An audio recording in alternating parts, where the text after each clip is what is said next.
Hi friends, இன்றைக்கி நம்ம sweet potato lollipop எப்படி செய்கிறதுன்னு பார்க்கலாம். இந்த ஸ்நாக்ஸ் வந்து கிட்ஸ் ரொம்ப லைக் பண்ணி சாப்பிடுவாங்க. வாங்க எப்படி செய்கிறதுன்னு பார்க்கலாம். ஃபஸ்ட்டு இந்த வள்ளிக்கிழங்க வேக வச்சு எடுத்துக்கலாம். அதுக்கு முன்னாடி கிழங்க வந்து நல்லா வாஷ் பண்ணிவிட்டு அதுக்கப்புறம் குக்கரில் சேர்த்து வேக வச்சு எடுத்துக்கலாம். நல்லா வெந்த அப்புறம் தோலை உரிச்சிட்டு நல்லா மசிச்சு எடுத்துக்குவோம். நல்லா மசிச்சு எடுத்துகிட்டு வந்தாச்சு. இப்போ இதில் எல்லா இன்க்ரீடியன்ட்ஸும் சேர்த்திக்கலாம். ஒரு வெங்காயத்தை சின்ன சின்னதாக கட் பண்ணி வச்சுருக்கேன், அதை சேர்த்திக்கலாம்.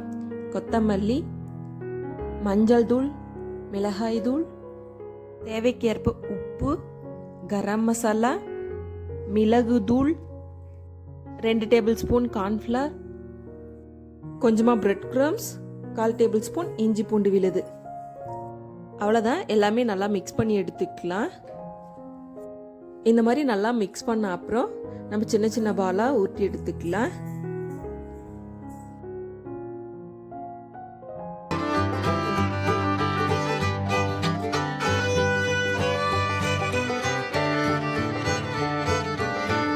அவ்வளோதான், எல்லாமே பால் பண்ணி எடுத்தாச்சு. நெக்ஸ்ட்டு ஒரு சின்ன பவுலில் 3 டேபிள் ஸ்பூன் மைதா மாவு சேர்த்திக்கலாம்.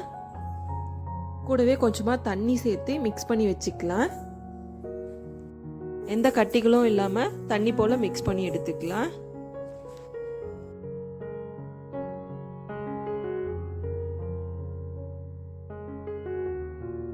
இந்த மாதிரி நல்லா கரைச்சி எடுத்த அப்புறம் நம்ம பால் பண்ணி எடுத்து வச்சிருக்க பொட்டேட்டோ மிக்சரை வந்து மைதா தண்ணியில் வந்து டிப் பண்ணி எடுத்துக்கலாம். நெக்ஸ்ட்டு பிரெட் க்ரம்ஸில் சேர்த்திட்டு நல்லா கோட் ஆகிற மாதிரி மிக்ஸ் பண்ணி எடுத்துக்கலாம். நம்ம பண்ணி வச்சிருக்க எல்லா பால்ஸும் இதே மாதிரி பண்ணி எடுத்துக்கலாம்.